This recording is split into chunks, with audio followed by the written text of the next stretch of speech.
Bonjour les amis, j'espère que vous allez bien. Donc aujourd'hui on va faire le point sur la situation du Bitcoin. On va voir où ce rebond peut nous mener. On va checker les liquidités, on va checker l'order flow. On va faire un check complet de la situation. Allez, c'est parti. Voilà les amis, nous voilà donc dans l'onglet communauté de ma chaîne. Donc je reviens sur le graphique que je vous ai partagé hier, donc des liquidations. Donc ce qu'on avait pu voir, c'est qu'il y avait des liquidations ici qui étaient petites, donc des liquidations de longues qui étaient petites, et ici des liquidations de shorter qui était un peu plus grande. Le market maker a décidé de venir chasser ceux qui shortaient. Donc on va regarder ici sur Coin Analyse pourquoi ça s'est passé comme ça. Et mince, j'ai plus beaucoup de batterie, donc je vais essayer d'aller super vite.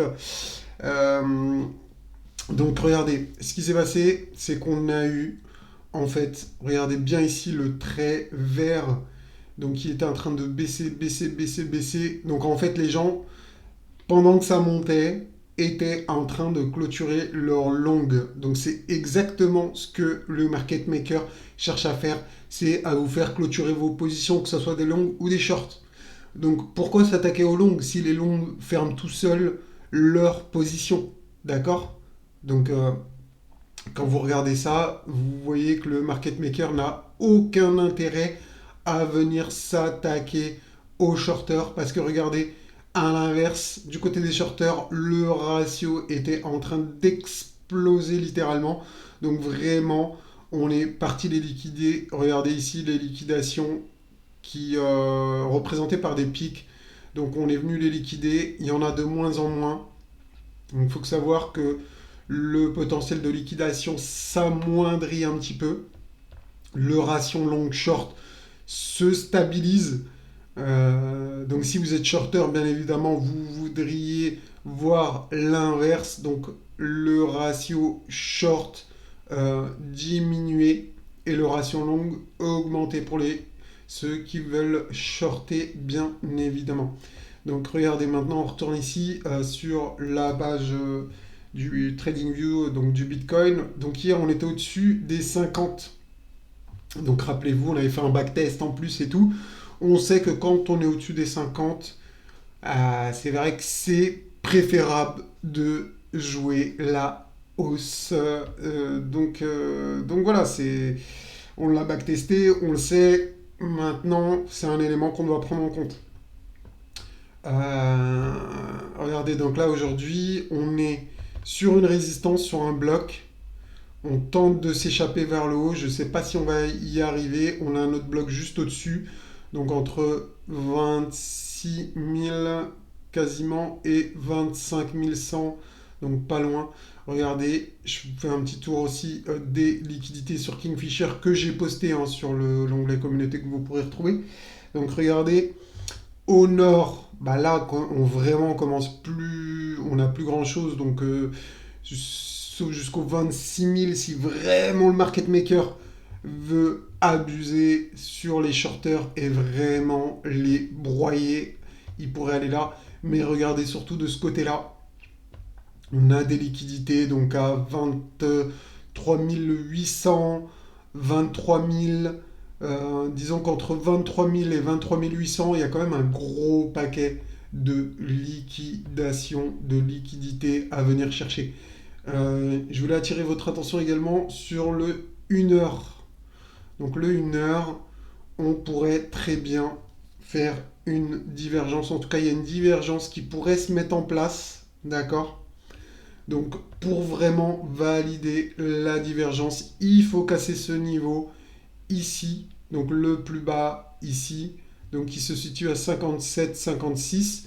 Vraiment, si vous voulez valider plus simplement, si on casse les 50 tout simplement, on pourra prendre en compte que la cassure baissière, que la divergence baissière est bien validée. En tout cas, je pense que là, il y a un essoufflement qui se met en place au niveau de la hausse. Donc on pourrait retracer dans les heures qui viennent. Et bien évidemment, comme je vous l'ai expliqué dans la vidéo d'hier, plutôt que de chercher un point